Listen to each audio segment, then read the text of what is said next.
வவுனியா நகரிலிருந்து 18 கிலோமீட்டர் தொலைவில் அமைந்திருக்கின்ற 5 ஏக்கர் 9 பரப்பு நிலப்பரப்பை கொண்ட இந்த மாபெரும் காணி விற்பனைக்குள்ளது.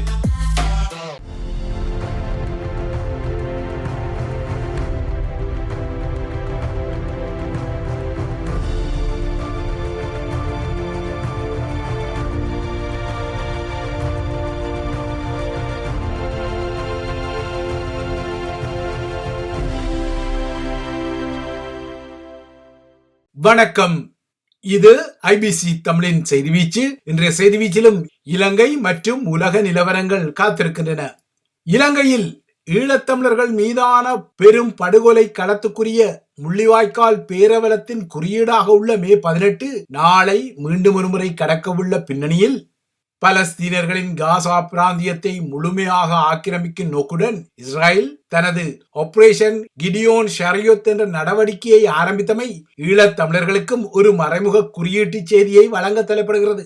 கடந்த 2023 ஆண்டு அக்டோபர் 7 முதல் இஸ்ரேலிய படைத்துறை காசா மீது நடத்தி வரும் குரூரமான தாக்குதல்களில் இதுவரை 53,000க்கும் அதிகமான பலஸ்தீன குடிமக்கள் கொல்லப்பட்ட நிலையில் காசாவை முழுமையாக ஆக்கிரமிக்கும் நோக்குடன் யூதர்களின் வரலாற்றுடன் தொடர்புடைய புராதன பாத்திரமான கிதியோனை மையப்படுத்தி இந்த கிதியோனின் தேர்கள் என்ற படைய நடவடிக்கை ஆரம்பிக்கப்பட்டுள்ளது. புராதன காலத்தில் யூதர்களை விடுவிக்க கிதியோன் என்ற இளைஞனை ஒருமுறை கடவுள் தெரிவு செய்து யூதர்களுக்கான படையை வழிநடத்துமாறு கடவுள் கிதியோனை அனுமதித்ததாக எபிரேய விவிலியத்திலும் கிறிஸ்தவ விவிலியத்திலும் குறிப்பிடப்பட்டுள்ள நிலையில் யூதர்கள் தமது வரலாற்றில் மறக்க முடியாத அந்த பாத்திரத்தை ஒரு குறியீடாக கொண்டு காசாவை ஆக்கிரமிக்க இந்த ஆபரேஷன் கிடியோன் ஷரியத் அல்லது கிதியோனின் தேர்கள் இராணுவ நடவடிக்கையை ஆரம்பித்தார்கள். இவ்வாறு புராதன காலத்தில் இடம்பெற்ற தெர்மோபீலே சமர்க்களத்தில் 300 ஸ்பார்டன் வீரர்கள் வெற்றி அல்லது வீர மரணம் என இயங்கிக் கொண்டார்களோ அதுபோலவே தமது வரலாற்றுக்கும் கிதியோன் என்ற பாத்திரம் இருப்பதாக பெருமைப்படும் யூதர்கள் இப்போது அவரது பேரிலேயே பலஸ்தீனர்களின் இருப்பை ஒடுக்க படையை இன்று அதிகாலை ஏவியுள்ளனர். கடந்த நவம்பரில் ICC எனப்படும் அனைத்துலக குற்றவியல் நீதிமன்றம் காசாவில் இடம்பெற்ற போர்க்குற்றங்கள் மற்றும் மனித குலத்துக்கு எதிரான குற்றங்களுக்காக இஸ்ரேலிய பிரதமர் பெஞ்சமின் நெத்தன்யாகுவையும் அவரது முன்னாள் பாதுகாப்பு அமைச்சர் ஜோவ் கலண்டையும் தமது கூண்டுகளில் ஏற்றும் வகையில் பிடியாணைகளை பிறப்பித்துக் கொண்ட நிலையிலும் இஸ்ரேல் காசா மீது நடத்திய போர்க்குற்றங்களுக்காக அனைத்துலக குற்றவியல் நீதிமன்றத்தில் இனப்படுகொலை வழக்கை எதிர்கொள்ளும் நிலையிலும் இன்று காலை இவ்வாறான சவால்களை எல்லாம் சமாளித்து பலஸ்தீனர்களுக்கு இன்னொரு பேரிடியை இஸ்ரேலின் கிதியோனின் தேர்கள் இராணுவ நடவடிக்கை வழங்கியுள்ளது.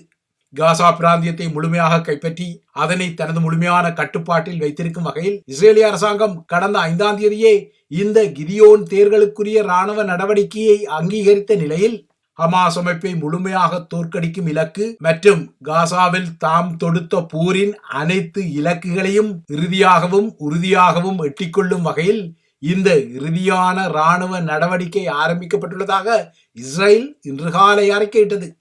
அமெரிக்க அரசு தலைவர் மத்திய கிழக்கில் இருக்கும் போதே காசாவில் 370க்கும் மேற்பட்ட அப்பாவி பலஸ்தீன மக்கள் பலியான நிலையில் இஸ்ரேலின் இந்த இறுதி இராணுவ நடவடிக்கை இன்று ஆரம்பமாகிக் கொண்டது.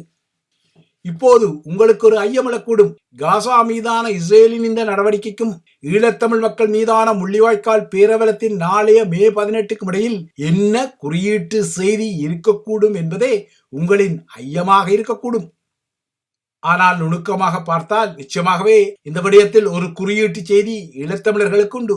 ஏனெனில் ஈழத்தமிழர்களும் தம் மீதான பெரு உதிரப்பலிக்கு ICC ஆகிய அனைத்துலக குற்றவியல் நீதிமன்றத்தில் நீதியை எதிர்பார்த்து நிற்க அதே ICCயால் போர்க்குற்றங்களுக்காக பிடியாணை பிறப்பிக்கப்பட்டவரை பிரதமராக கொண்ட நாடும் தான் செய்த போர்க்குற்றங்களுக்காக அனைத்துலக நீதிமன்றத்தில் இனப்படுகொலை வழக்கை எதிர்கொள்ளும் நாடாகிய இஸ்ரேல் தான் மே 17ஆம் தேதியாக இன்று காசா மக்களுக்கும் ஒரு இறுதியான முள்ளிவாய்க்காலை உருவாக்கும் தனது படைய நடவடிக்கையை ஆரம்பித்துள்ளது.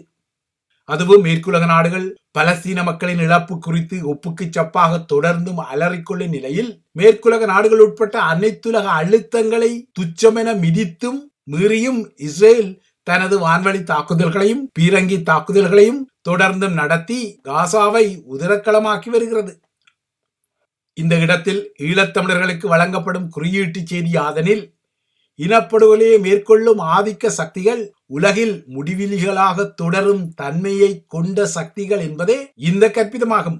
அந்த வகையில் கனடாவில் தமிழ் கனேடியர்கள் முள்ளிவாய்க்கால் நினைவு சின்னம் ஒன்றை நிர்மாணித்து நின்றாலும் புலம்பெயர் தமிழர்களின் சந்ததியில் இருந்து மேற்குலக நாடுகளின் அரசியல் தளத்துக்கான வகிவாகம் அதிகரித்து சென்றாலும் கொழும்பு அதிகார மையமோ அல்லது இஸ்ரேலின் டெல்லவி அதிகார மையமோ இல்லையென்றால் துருக்கியின் அங்காரா அதிகார மையமோ தம்மால் மேற்கொள்ளப்பட்ட இனப்படுகொலை குரூரங்களை ஒருபோதும் ஏற்றுக்கொள்ளப் போவதில்லை. அதற்கு மாறாக இனப்படுகொலை குறித்த நினைவுகளையும் ஆதாரங்களையும் அந்த அதிகார மையங்கள் தொடர்ந்தும் சீர்குலைக்கவே செய்யும். இனப்படுகொலையை செய்யும் தரப்புகளிடம் இவ்வாறான ஒரு நிகழ்ச்சி நிரல் முடிவிலியாக தொடரும் சாத்தியக்கூறுகள் இருந்தாலும் அதற்காக இழப்புகளை சந்தித்த இனத்தின் சந்ததி தமது இனம் சந்தித்த இழப்புகளை அர்த்தப்படுத்தாமல் விட்டுவிடவும் முடியாது என்பதும் இன்னொரு வரலாற்று இயங்கியல் விதியாகும். ஆகையால் தார்மீக ரீதியாக நாளைய மே 18க்கு தமிழர்களின் திரள்நிலை உணர்வெழுச்சி வெளிப்படத்தான் வேண்டும். ஆயினும் வழமை போலவே இந்த நாளுக்கு கருப்பு உடைகள், கனத்த இதயங்களுடனான உணர்வெழுச்சி நிலை, மலர்கள் மற்றும் தீபங்களுடன் மீண்டும் ஒரு முறை அஞ்சலிக்கு நிலை ஆகியன மட்டும் போதாது. அதாவது மே 18க்கு ஒரு முறை அஞ்சலித்து அதன் பின்னர் முடங்கிக் கொள்ளும் ஒரு சம்பிரதாயத்துக்கு இனிமேல் இடமில்லை என்பதுதான் வெளிப்படையானது. இனப்படுகொலை என்பது ஈழத் தமிழினத்துக்கு மட்டும் உரித்தான ஒரு விடயமல்ல. இந்த உலகம் பல கட்டங்களில் அவ்வாறான இனப்படுகொலைகளை சந்தித்துள்ளது. கடந்த 16 வருடங்களாக தமிழினம் துடித்ததை போல பல தேசிய இனங்கள் வரலாற்றின் பல கட்டங்களில் இவ்வாறு துடித்துள்ளன. எனினும் சில இனப்படுகொலைகளுக்கு மட்டுமே மட்டுப்படுத்தப்பட்ட நீதி வழங்கப்பட்டது, சில இனப்படுகொலைகளுக்கு நீதி மறக்கடிக்கப்பட்டது, சில இனப்படுகொலைகளோ வரலாற்று தரத்தில் முற்றாக மறைக்கப்பட்டும் உள்ளன.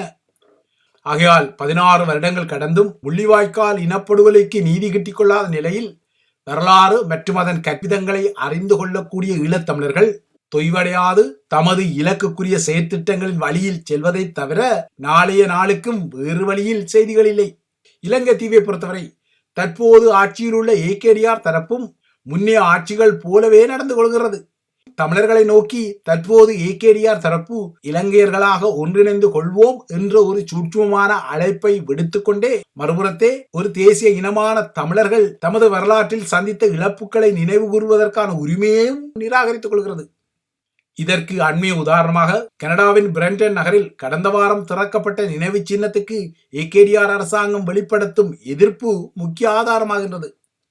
ஆகையால் தமிழ் மக்களை பொறுத்தவரை இனிமேலும் மே 18க்கு ஒரு முறை அஞ்சலித்து பின்னர் அடுத்த வருடத்தின் மே 18க்கு தயாராவதற்காக காத்திருப்பதிலும் முள்ளிவாய்க்கால் பிரகடனங்களை செய்து கொள்வதிலும் சமூக தளங்களிலும் ஊடகங்களிலும் பொதுக்கூட்டங்களிலும் பேரணிகளிலும் வெறுமையான உசுப்பேற்றல் கருத்துக்களை விட்டுக்கொள்வதால் மட்டும் பலனேதுமில்லை. மாறாக முறையான செயற்திட்டங்கள் தான் இங்கு தேவைப்படுகின்றன.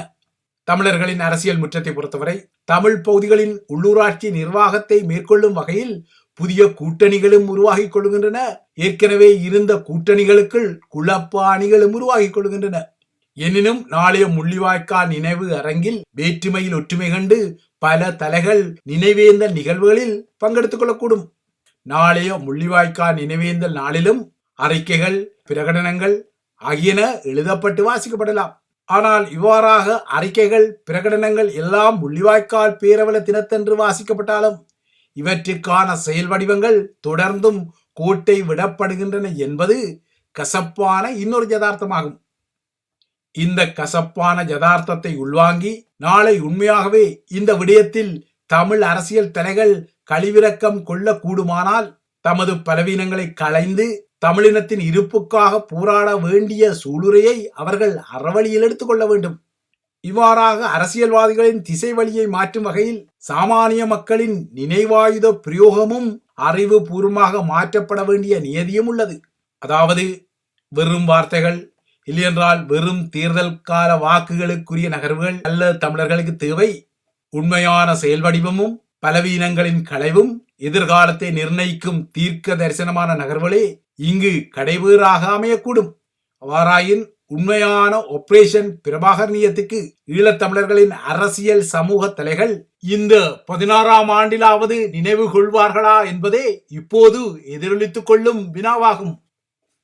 இவை இலங்கையை மையப்படுத்திய விடயங்கள். அடுத்து இந்திய நிலவரங்களை நோக்கிக் கொண்டால் இந்தியாவுக்கும் பாகிஸ்தானுக்கும் இடையிலான தாக்குதல்கள் ஓய்ந்து தற்போது பதற்றத்துடனான ஒரு காலம் கடந்து வந்தாலும் பாகிஸ்தானிய தரப்பு இந்தியா நடத்திய தாக்குதல்கள் குறித்த விவரங்களை தற்போது பொதுவெளியில் பகிர தலைப்படுகின்றது.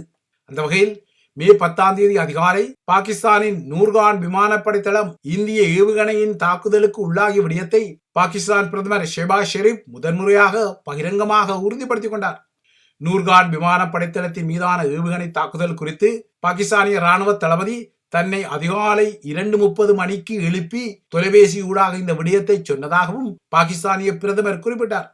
பாகிஸ்தானை பொறுத்தவரை அதன் ராவல்பிண்டி நகருக்கும் இஸ்லாமாபாத்துக்கும் இடையில் அமைந்துள்ள இந்த நூர்கான் விமானப்படை தளம் அதற்கு மூலோபாய ரீதியில் முக்கியத்துவமானது.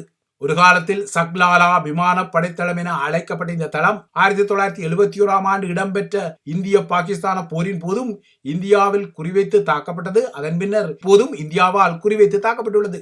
இந்தியாவின் 5 போர் விமானங்களை தமது விமானப்படை சுட்டு வீழ்த்தியதாக பாகிஸ்தான் தொடர்ந்தும் உரிமை கோரும் போதிலும் இந்த உரிமை கோரல் குறித்து இன்னமும் இந்தியா அதிகாரபூர்வமாக ஏதும் குறிப்பிடவில்லை. எனினும் பாகிஸ்தான் பயன்படுத்திய சீன போர் விமானம் மற்றும் சீன ஏவுகணையால் இந்திய வான்படையில் இருந்த ஒரு பிரெஞ்சு தயாரிப்பு ரஃபேல் போர் விமானம் சுட்டு வீழ்த்தப்பட்டதாக பரவலாக நம்பப்படுகின்றது. இந்தியாவின் தாக்குதலுக்கு பதிலடியாக 26 இந்திய ராணுவ தளங்களை குறிவைத்து தாம் தாக்கியதாக பாகிஸ்தானிய படைத்துறையும் உரிமை கோரியுள்ளது.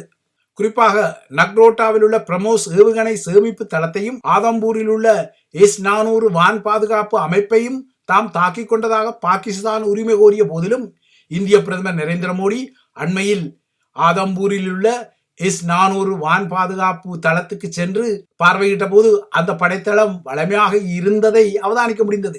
இந்த நிலையில் பாகிஸ்தானிய ராணுவ நிலைகள் மற்றும் வான் தளங்களை குறிவைப்பதில் இந்தியாவே வெற்றி பெற்றதாக அமெரிக்க ஊடகங்கள் குறிப்பிட்டுள்ளன. பாகிஸ்தானிய துறைமுக நகரமான போலாரியில் உள்ள விமானப்படை தளம் மீது இந்தியா துல்லியமான தாக்குதல்களை நடத்தியதாக நியூயார்க் டைம்ஸ் செய்தி வெளியிட்டுள்ளது. பாகிஸ்தானின் நவீன விமான தளங்களில் ஒன்றான இந்த தளம் 2017 ஆண்டு டிசம்பரில் தான் புதிதாக திறந்து வைக்கப்பட்டது. பாகிஸ்தானும் இந்தியா மீது பதில் தாக்குதல்களை நடத்தி கொண்டாலும் பாகிஸ்தானால் இந்தியாவின் எந்த ஒரு பாதுகாப்பான மண்டலத்தையும் ஊடுருவிக்கொள்ள முடியவில்லை எனவும் இந்தியாவின் பொருளாதாரம் தற்போது பாகிஸ்தானை விட 11 மடங்கு பெரிதாக உள்ளதால் அந்த பொருளாதார ஆதாயம் தற்போது இந்திய படைத்துறையின் நவீனத்துவத்தில் தெரிவதாகவும் அமெரிக்க ஊடகங்கள் குறிப்பிடுகின்றன. மறுபுறத்தே பாகிஸ்தானின் பொருளாதார பலவீனம் அதன் தற்போதைய வான் பாதுகாப்பு அமைப்பின் நம்பகத்தன்மையை கேள்விக்குறியாக்கியதை இந்திய தாக்குதல்கள் நிரூபித்ததாகவும் அமெரிக்க ஊடகங்கள் குறிப்பிட்டுள்ளன. உக்ரைனிய ரஷ்ய போர்க்களத்தை நோக்கி கொண்டால் நேற்று துருக்கியில் 2 நாடுகளுக்கும் இடையில் இடம்பெற்ற நேரடி பேச்சுவார்த்தைகளில் போர் நிறுத்தம் உட்பட்ட அடைவுகள் எட்டப்படவில்லை. மாறாக 2 தரப்பும் தம்மிடமுள்ள 1000 போர்க்கைதிகளை பரிமாற உடன்பட்டுக் கொண்டன. நேற்று இடம்பெற்ற பேச்சுவார்த்தை 2 மணி நேரத்துக்கும் குறைவாகவே நீடித்தன. ரஷ்யா இந்த பேச்சுக்களின் போது ஏற்றுக்கொள்ள முடியாத சில கோரிக்கைகளை முன்வைத்ததாக உக்ரைன் விசனப்பட்டுள்ளது. இந்த நிலையில் தனக்கும் ரஷ்ய அரசு தலைவர் விளாடிமிர் புட்டினுக்கும் இடையிலான பேச்சுவார்த்தைகள் மட்டுமே 2 தரப்புகளுக்கும் இடையிலான போரை முடிவுக்கு கொண்டு வரும் எனவும் விளாடிமிர் புட்டினும் தானும் பேச்சுவார்த்தைகளை நடத்தும் வரை இந்த போர்க்களத்தில் எதுவும் நடக்கப் போவதில்லை என அமெரிக்க அரசு தலைவர் டொனால்ட் ட்ரம்பும் குறிப்பிட்டுள்ளார். டொனால்ட் ட்ரம்புக்கும் விளாடிமிர் புட்டினுக்கும் இடையிலான சந்திப்பு குறித்து பேசப்பட்டாலும் அந்த சந்திப்பு எப்போது நடக்கும் என்பது இதுவரை தெளிவாக அறிவிக்கப்படவில்லை. இதற்கிடையே அமெரிக்க அரசு தலைவரின் மத்திய கிழக்கு பயணம் முடிவடைந்த பின்னணியில் அமெரிக்க அரசு தலைவரின் தற்போதைய அதிகாரபூர்வ ஏர்போர்ஸ் 1 விமானத்துக்கு மாற்றாக கட்டார் அன்பளிப்பாக வழங்கும் புதிய ஜெட் விமானத்தை தற்காலிகமாக ஏர்போர்ஸ் 1 பயன்படுத்த முனையும் ட்ரம்பின் செய்கை இப்போது அமெரிக்காவில் கடும் அதிர்வுகளை உருவாக்கியுள்ளது. கட்டார் பரிசீலிக்க போகும் விமானத்தை ஏர்போர்ஸ் 1 விமானத்துக்கு மாற்றாக ஏற்றுக்கொள்வது மோசமான யோசனை எனவும் அமெரிக்க அரசியலமைப்பு இவ்வாறான அன்பளிப்புகளை தடை செய்வதான விமர்சனங்களும் வெளிவந்துள்ளன. அமெரிக்க அரசு தலைவர்களை பொறுத்தவரை தற்போது போயிங் நிறுவனத்தின் தயாரிப்பான ஏர்போர்ஸ் 1 விமானத்தை கடந்த 42 ஆண்டுகளாக பயன்படுத்தி வருகின்றார்கள். புதிதாக இதே போன்ற ஏர்போர்ஸ் 1 விமானத்தை உருவாக்க நூற்றுக்கணக்கான மில்லியன் டாலர்கள் செலவாகும் என்ற யதார்த்தமும் உள்ளது. இந்த நிலையில் ட்ரம்ப் நிர்வாகத்துக்கு கட்டார் பரிசீலிக்க திட்டமிட்டுள்ள சொகுசு தாரை விமானத்தை தற்காலிகமாக ஏர்போர்ஸ் 1 விமானமாக மாற்ற விரும்பிக் கொள்வதாக ட்ரம்ப் குறிப்பிடுகின்றார். ஆயினும் கட்டார் வழங்கும் விமானத்தையும் தற்காலிகமாக ஏர்போர்ஸ் 1 மாற்ற முனைந்தாலும் கூட அதற்கு தேவையான பாதுகாப்பு உபகரணங்கள், தகவல் தொடர்பு சாதனங்கள் மற்றும் தற்காப்பு திறன்களை நிறுவிக்கொள்ள கட்டார் இந்த விமானத்தை வழங்குவது ட்ரம்புக்கு தனிப்பட்ட அன்பளிப்பாக இல்லை எனவும் அது கட்டார் அரசாங்கத்துக்கும் அமெரிக்க அரசாங்கத்துக்கும் இடையிலான ஒரு பரிவர்த்தனை என்றும் குறிப்பிடப்படுகின்றது. இந்த நிலையில் மத்திய கிழக்கிலிருந்து வாஷிங்டனுக்கு திரும்புவதற்கு முன்னர் தற்போதைய ஏர்போர்ஸ் ஒன் விமானத்தை குறை சொல்லிய டொனால்ட் ட்ரம்ப் தான் பயணிக்கும் இந்த விமானம் 42 ஆண்டு கால பழமையான விமானம் என சொல்லி இருப்பதும் குறிப்பிடத்தக்கது. இவைதான் ஐபிசி தமிழின் செய்தி வீச்சு. தொடர்ந்தும் ஐபிசி தமிழுடன் இணைந்திருங்கள்.